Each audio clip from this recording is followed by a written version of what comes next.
వి gold trusted gold buyers. మీరు తాకట్టు పెట్టిన బంగారాన్ని విడిపించి ఈ రోజు ఉన్న మార్కెట్ ధరకు కొనబడును.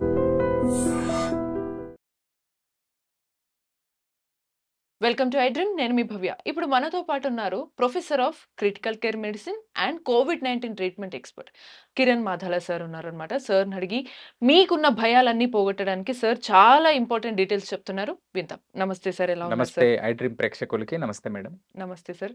సార్, ఇక్కడ నేను మీ ప్రజలకున్న భయాలు అని ఎందుకు అన్నానంటే, ఒక రకంగా కోవిడ్ వస్తుంది అని అంటున్నారు, మళ్ళీ చాలా ర్యాపిడ్గా పెరుగుతుంది అన్నారు. రీసెంట్గా మన అందరికీ ఐడియా ఉండటానికి చూసుకుంటే సెలబ్రిటీస్నే పట్టించుకుంటారు కదా. సో మంజుల ఘట్టంనేని వాళ్ళ సిస్టర్కి కూడా కోవిడ్ పాజిటివ్ వచ్చిందని వింటున్నాం. ఇవన్నీ విన్నాక అందరికీ మళ్ళీ ఒక భయం స్టార్ట్ అవుతుంది. ఒక రకంగా కోవిడ్ ఫస్ట్ వచ్చినప్పుడు కూడా భయం వల్లే చాలా మంది చనిపోయారు. ఇప్పుడు మళ్ళీ అదే భయం మొదలవుతుంది అని అనిపిస్తుంది. సో దీనికి సంబంధించి మీరు ఏ అవేర్నెస్ ఇస్తారు? ఈసారి ఎలా సిమ్టమ్స్ ఉంటాయి? అయితే అమ్మా, ఇప్పుడు యాక్చువల్గా కోవిడ్-19 ఏదైతే ఉందో ఫస్ట్ మనకి భయం అనేది ఎక్కడ మొదలైందనంటే హాంకాంగ్, సింగపూర్లో కేసెస్ నమోదవుతున్నాయి అనేది అక్కడ నుంచి ప్రపంచానికి తెలిసింది అక్కడ నుంచి. సో అక్కడ మనం ఫస్ట్ మన ఇండియాకి ఇంకా ఇప్పుడిప్పుడే మహారాష్ట్ర, కేరళలో నమోదవుతున్నాయి అంటున్నారు. నిన్న నేను MOHW వెబ్సైట్లో చూసినప్పుడు అఫీషియల్గా 164 కేసెస్ నమోదైనాయి. అవి చాలా తక్కువ. సో మన సింగపూర్లో ఉన్నటువంటి వేరియంట్స్ని కూడా అనాలిసిస్ చేసినప్పుడు, ఏదైతే సింగపూర్ కానీ ప్రపంచంలో ఏ దేశం కూడా కోవిడ్-19 సీక్వెన్సింగ్ చేసినప్పుడు ప్రపంచ ఆరోగ్య సంస్థ ఆర్గనైజ్ చేసినటువంటి GISAID అనే వెబ్సైట్లోకి వాళ్ళు పొందుపరచాలి. మీరు దేశంలో ప్రపంచంలో ఏ నలుమూలలో శాంపుల్ తీసినా అక్కడ అప్డేట్ చేయాలి. సో సింగపూర్ అయినా, అది హాంకాంగ్ అయినా, ఇండియా అయినా, ఎవరైనా. సో నేను ఆ GSAID వాటిల్లో ఆ వెబ్సైట్లో నేను చూసినప్పుడు అక్కడ ఉన్న మే తర్వాత, పర్టికులర్లీ ఇప్పుడు రీసెంట్ కేసెస్ కాబట్టి మే తర్వాత నమోదైనటువంటి కలెక్ట్ చేసి ఎనాలైజ్ చేసిన కోవిడ్-19 శాంపుల్స్ నేను విశ్లేషించినప్పుడు అక్కడ కోవిడ్ ఆ వేరియంట్స్ ఏమున్నాయనంటే అది ఆల్రెడీ ఒమిక్రాన్ అనేది 2022 వరకు మనం చూసాం. తదనంతర పరిస్థితుల్లో కూడా JN1 అనే ఒక వేరియంట్, XBB అనే వేరియంట్లు కూడా అక్కడక్కడ హాంకాంగ్, మనకి సింగపూర్లో నమోదయ్యాయి. కానీ ఆ తర్వాత అవి అంత ప్రభావశీలి ఇండియా మీద ఇలాగే అనుకున్నాం ప్రతిసారి వస్తుందని, కానీ ప్రభావం కాలేకపోయింది. అట్లే కొంతమందికి అట్లా వచ్చిపోయింది. కానీ ఈసారి కూడా చూసినప్పుడు ఈ వేరియంట్స్ కూడా గతంలో ఉన్న వేరియంట్స్కి దగ్గరగానే ఉన్నాయి. ఈవెన్ దో మనకి పేర్లు చెప్పుకోవాలంటే NB181 అనే ఒక వేరియంట్, ఈ ఏదైతే 171 శాంపుల్స్ అప్డేట్ చేశారు వాళ్ళు సింగపూర్ గవర్నమెంట్ ఫ్రమ్ మే 1 తర్వాత, అందులో ఏదైతే ఒమిక్రాన్ BA.286 తదనంతరం వచ్చిన JN1 దాని సంతతికి చెందినవే ఉన్నవి. వీటికి ఎట్లుంటుందనంటే, అంటే జనరల్గా కోవిడ్-19 తొలినాళ్ళలో మనకి చాలా ప్రమాదకరమైన వేరియంట్స్ వచ్చాయి. మీకు కూడా తెలుసు, ఫస్ట్ సెకండ్ వేవ్లో మనకి ఆల్ఫా, బీటా వేవ్ అనే వాటిని వేరియంట్ ఆఫ్ కన్సర్న్గా ప్రకటించారు.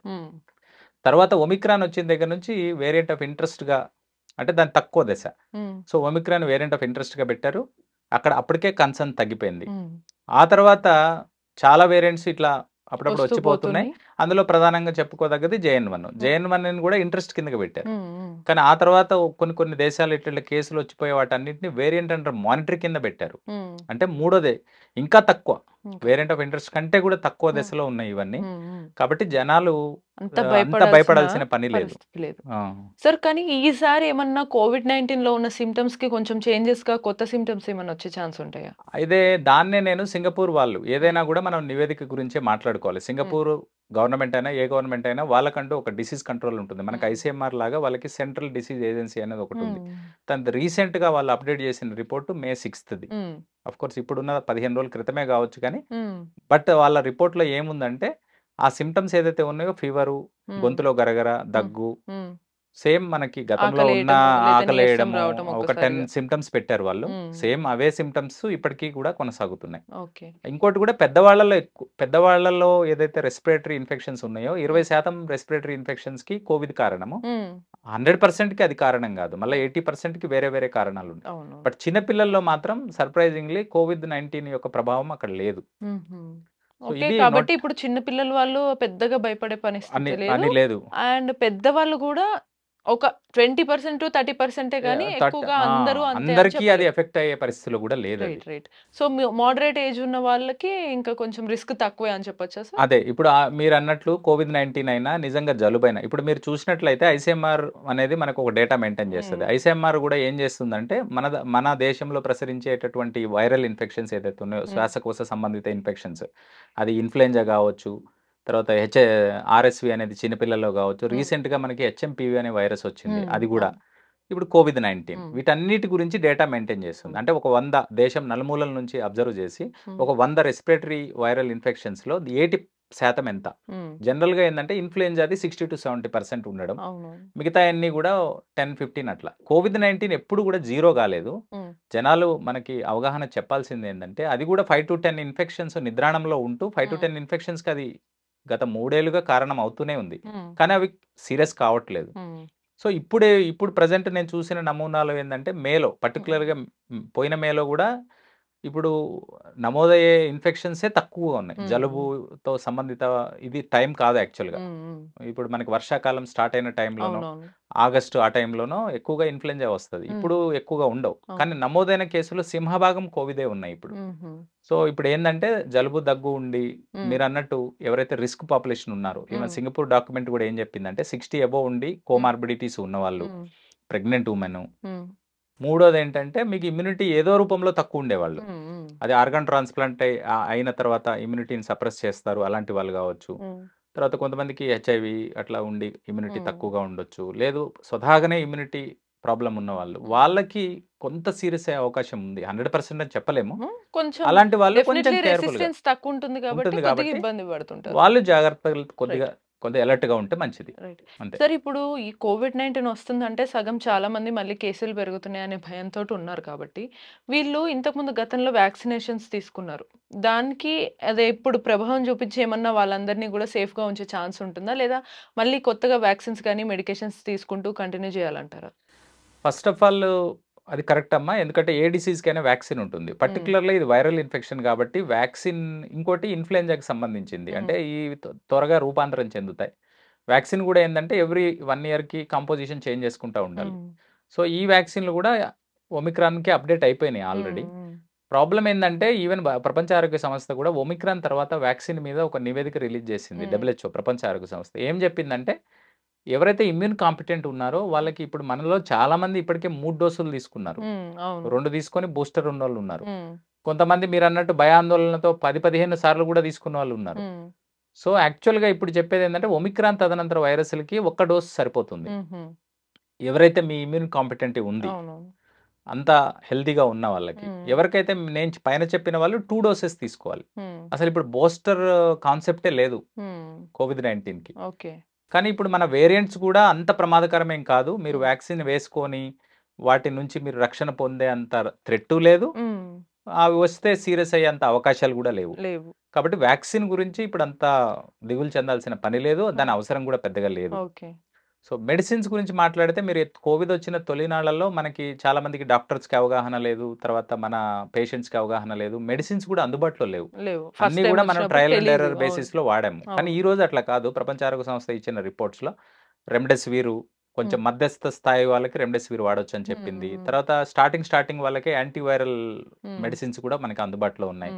ఒక గైడ్ లైన్స్ అనేవి ప్రాపర్ గా ఉన్నాయి.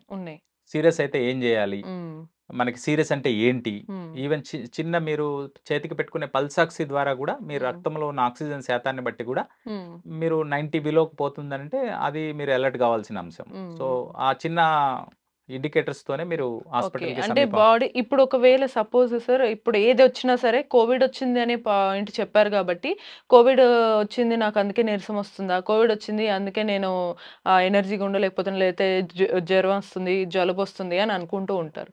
కాబట్టి వాళ్ళు క్లియర్గా వాళ్ళ ప్రాపర్ బాడీ కండిషన్ ఎలా ఉంటే వాళ్ళు హెల్తీగానే ఉన్నారు కోవిడ్ వచ్చినా అనుకోవడానికి ఎలా ఉండొచ్చు అంటారు? ఇప్పుడు జనరల్గా కోవిడ్ అయినా కూడా ఫస్ట్ ఆఫ్ ఆల్ సిమ్టమ్స్ వస్తుంది, అంటే ఫస్ట్ ఫీవర్ వస్తుంది, ఫీవర్ లో గ్రేడ్ ఫీవర్ ఉంది ఇందులో, దీనికంటే దాంతోపాటు ఎక్కువగా బాడీ పెయిన్స్ అనీజీ ఎక్కువగా ఉంటుంది ఇప్పుడున్న వేరియంట్స్ లో. తర్వాత ఏంటంటే అది ఆ దశకి ఏం కాదు, కానీ కొంతమంది నెక్స్ట్ దశకి కూడా వెళ్ళే లంగ్స్ లోకి చేరి దగ్గు ఆ తర్వాత ఇంకా ఆక్సిజన్ పెట్టుకునే స్థాయికి వెళ్తేనే ప్రమాదం అది. కానీ స్టార్టింగ్ బాడీ వీక్‌నెస్, ఫీవర్ దశలోనే ఫీవర్ ఎక్కువ రోజులుగా ఉంది అంటే మాత్రం మనం అలర్ట్‌గా ఉండాలి. ఎందుకంటే ఫీవర్ ఉన్నప్పుడే లోపల మనకి ఏదో సంథింగ్ జరుగుతున్నట్టు. ఒక 3, 4 రోజులు ఫీవర్ ఉంటే ఏం కాదు. అది బియాండ్ వీక్ కంటిన్యూ అవుతుందంటే మాత్రం, దగ్గు కూడా స్టార్ట్ అయిందంటే మాత్రం డెఫినిట్‌గా కొంచెం జాగ్రత్త మనం తీసుకోవచ్చు. సమీపంలో ఉన్న డాక్టర్ దగ్గరికి వెళ్ళడం, లేకపోతే ఇంట్లో మీకు ఏదైనా మిషన్ ఉంటే అట్‌లీస్ట్ పల్స్ ఆక్సీ పెట్టి చెక్ చేసుకోవడం. రక్తంలో శాతం ఆక్సిజన్ శాతం ఒకవేళ 90, 95 అబోవ్ ఉంటుంది. 93 అబోవ్ వరకు ఉన్నా కూడా ఏం కాదు. బట్ అది సాచురేషన్ అనేది అది 90 చెక్ to చేసుకుంటా 93, ఉండాలి. మీకు 95 నిజంగా ఉన్నా అంత హ్యాపీ. డౌట్ ఉంటే. అది కూడా నేను పైన చెప్పిన రిస్క్ పాపులేషన్. నార్మల్ పాపులేషన్‌కి అసలు రిస్క్ వచ్చే రిస్క్ అవకాశం కూడా లేదు. లేదు.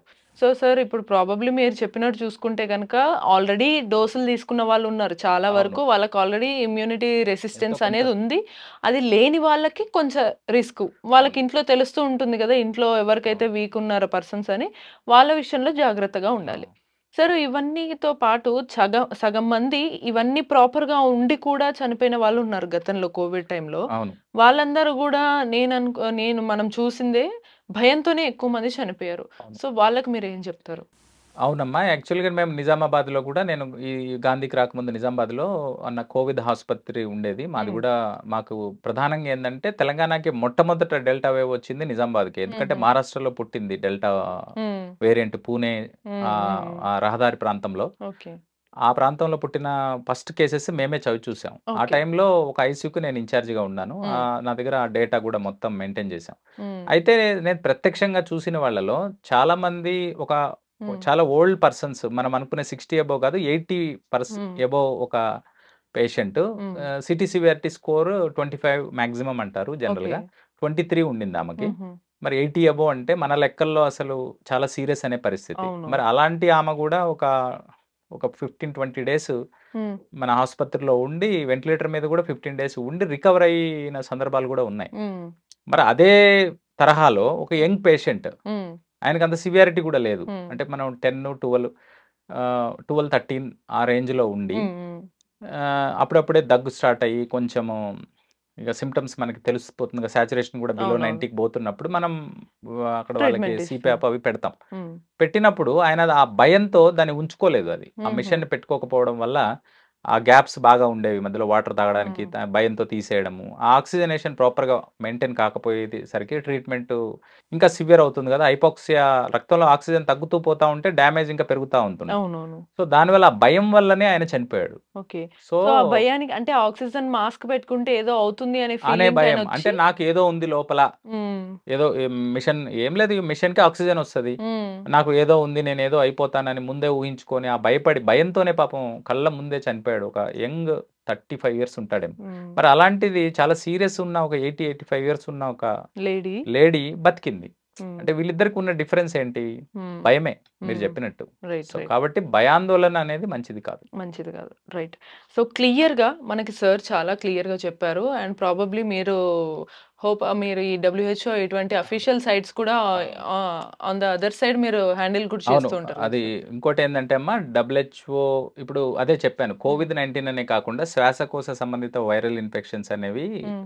ఎందుకు వాటికి వెబ్‌సైట్ ఉండాలంటే అవి చాలా రూపాంతరం చెందుతాయి. హ్మ్. జనరల్‌గా ఏందంటే చాలా ఫాస్ట్‌గా. అదే హ్మ్. మీకు టైఫాయిడ్, బ్యాక్టీరియా ఇవన్నీ గూడా కొన్ని సంవత్సరాలు పెడితే ఈ 1 ఇయర్, 2 ఇయర్స్‌కే మ్యుటేషన్స్ వస్తాయి. హ్మ్. సో, హ్మ్. ఈ మ్యుటేషన్స్ అనేవి ఒక దగ్గర స్టార్ట్ అయిందంటే హ్మ్. ఇప్పుడు మీరు చూసారు గదా! సింగపూర్‌లో ఉన్నది మనకి ప్రమాదకారిగా మారుతుంది. అంటే హ్మ్. ప్రపంచం నలుమూలలకి ప్రమాదకరంగా ఉంటుందని గాబట్టి హ్మ్. సో, ఆ ప్రతి దేశంలో ఏదైతే కేసులొస్తున్నాయో వాళ్ళందరూ శాంపుల్ జీనోమ్ సీక్వెన్సింగ్ జేసి, ఒక కామన్‌ది పెట్టుకున్నారట హ్మ్. ప్లాట్‌ఫార్మ్ హ్మ్. జీఐఎస్-ఏఐడీ అనేది. హ్మ్. హ్మ్. అందులో మనకి ఇన్‌ఫ్లుయెంజా గావచ్చు, కోవిడ్-19 ఇప్పుడు కొత్తగా యాడ్ హ్మ్. జేశారు. సో, వాళ్ళు అందులో పొందుపరచాలి. హ్మ్. సో, దానిని ఎవరైనా చూసుకోవచ్చు. అవును. యాక్సెస్ ఉన్నవాళ్ళు ఎవరైనా ఇప్పుడు నాకు యాక్సెస్ ఉంది హ్మ్. కాబట్టి అందుకనే మన చూస్తారు. వదంతుల్ని నమ్మను నేను కూడా. హ్మ్. హ్మ్. డైరెక్ట్‌గా చూస్తాను. తర్వాత శాంపుల్స్ ఏమేమున్నాయి, సింగపూర్ హ్మ్. వాళ్ళు ఏమిచ్చారు, అవును. అందులో ఏ వేరియంట్స్ ఉన్నాయి. హ్మ్. అవన్నీ చెప్తారు. So, okay. దాన్ని బట్టి మనం ఒక అంచనాకి రావచ్చు. ఓకే. నిజంగా ఏది రైట్.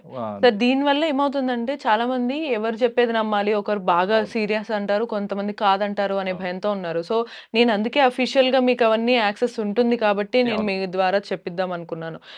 రీసెంట్గా ఏదో జస్ట్ వీడియో చేశారు కదా అని ఒక నార్మల్ సిటిజన్ కమెంట్ పెట్టి ఎక్కడో 15,000 కేసులు వచ్చాయని చెప్పడం వల్ల అది చూసి చాలా మంది నమ్మి భయపడే సిచ్యువేషన్స్ ఉంటాయి. ఇంకోటమ్మా, ఇప్పుడు అంటే ఒక చిన్న ఇదేంటంటే ప్రతి ఒక్కళ్ళు కూడా ఇప్పుడు ఇంత జీనోమ్ సీక్వెన్సింగ్ అంటే ఎక్స్పర్ట్స్ కావాలి, దాన్ని చదవడం కూడా అంత ఈజీ కాదంటే దానికి ఎక్స్పర్ట్స్ ఒపీనియన్ కావాలి. మీకు MOHW అనే ఒకటి ఉంది భారతదేశానికి, అంటే ఆరోగ్య మంత్రిత్వ శాఖ ఏర్పాటు చేసిన COVID-19, మీకు గూగుల్లో COVID-19 MOHW COVID-19 dash board అని కొట్టండి, మీకు డైరెక్ట్ గా ఏమేం కేసులు ఉన్నాయో ఈవెన్ సామాన్యుడు కూడా చూసుకునే పరిస్థితులు ఉన్నాయి. మీరే చూసుకోండి, 164 కేసెస్ ఉన్నట్టు నేను చూపిస్తుంది. So 164 is not a problem, big number. Even Singapore లో కూడా నేను అదే వెబ్సైట్ లో చూశాను. నాకేం ప్రత్యేకంగా నాకు కూడా పవర్స్ ఏం లేవు. CDA అనే ఒక ఏజెన్సీ ఉంది, ఆ ఏజెన్సీ దగ్గరికి వెళ్ళాను. అందులో వాళ్ళు ఎవ్రీ వీక్ రిపోర్ట్ సబ్మిట్ చేస్తారు. ఆ రిపోర్టే చూశాను. రీసెంట్ గా అప్డేట్ చేసిన రిపోర్ట్ సింగపూర్ లో May 6th.